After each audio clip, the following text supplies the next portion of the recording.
Здравейте! Реших да ви разкажа една история от моето семейство. Защо реших да ви я разкажа? Защото ако има хора, които страдат от подобно заболяване или имат болки в ставите, артритни заболявания, мога да им помогна. Преди 3 години моят съпруг започна да има адски болки в ставите. Сутрин ставаше скован,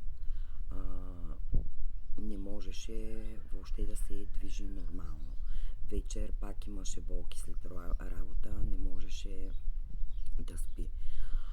Първо започна от глезена му, като глезена му се поду и се зачерви.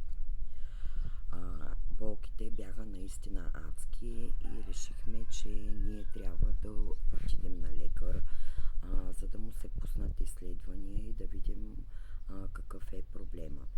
Отидахме на лекар, пуснахме изследванията и се установи, че той има подагра. Подаграта е вид артрит, като тя засяга метаболитните процеси в тялото и оттам организма набира пикочна киселина, която той не може да разгради. Киселината се превръща в кристали, които обхващат ставите или влизат в самите стави. И оттам идват адските болки.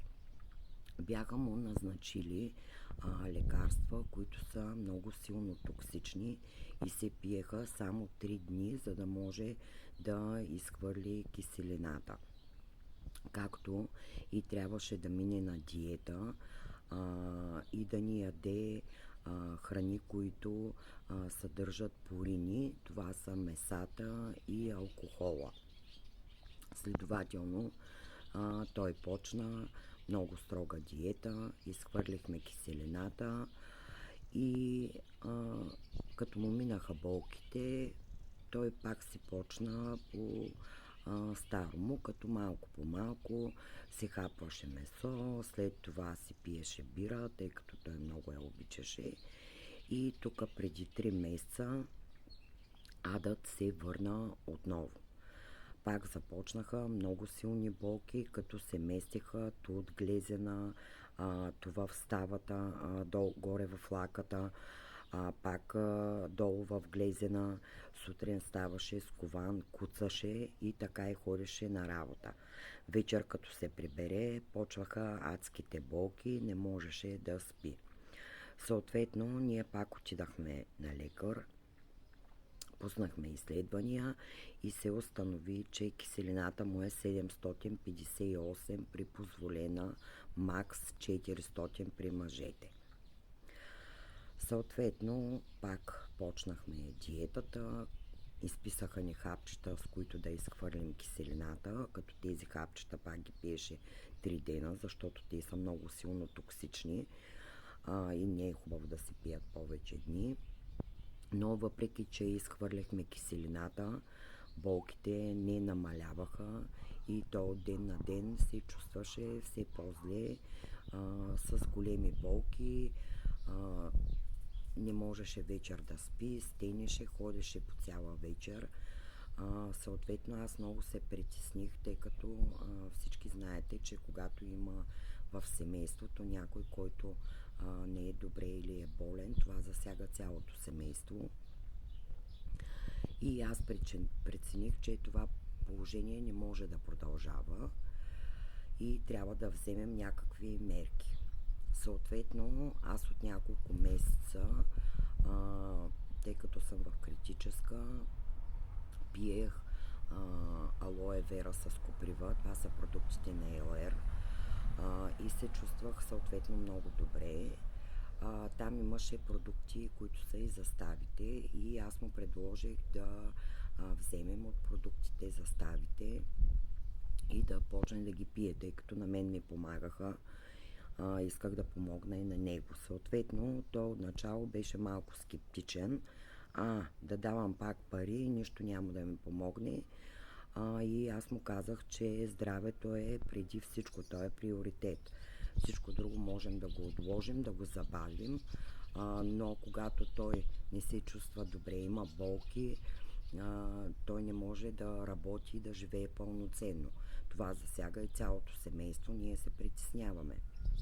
Затова той се склони да пробва продуктите и да ги пие. Поръчахме продуктите, те дойдоха и съответно аз започнах много строго да ги следя дали ги пие, тъй като мъжете малко са немърливи към здравето си, някои от мъжете. И ме беше и страх да ни пропусне, примерно да забрави да не ги пие. Съответно, под мой контрол той започна да пие продуктите и след месец и половина той почувства подобрение.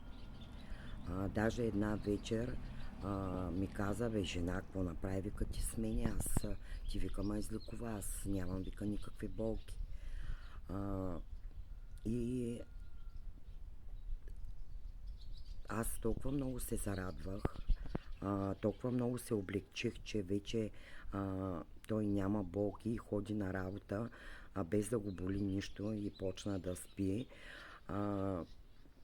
Така че, приятели, моля ви, погрежете се за вашето здраве, ако наистина имате проблеми.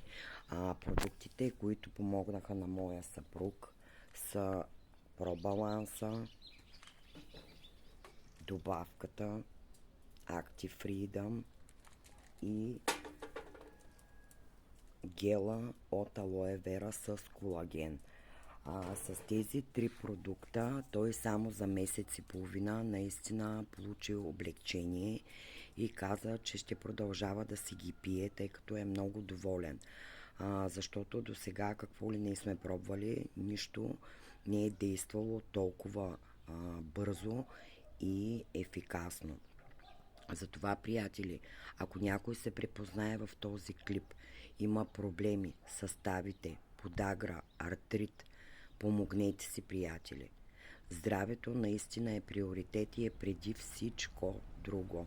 Всичко друго можем да го отложим и да го забавим във времето, но здравето не бива да си правиме шега с него.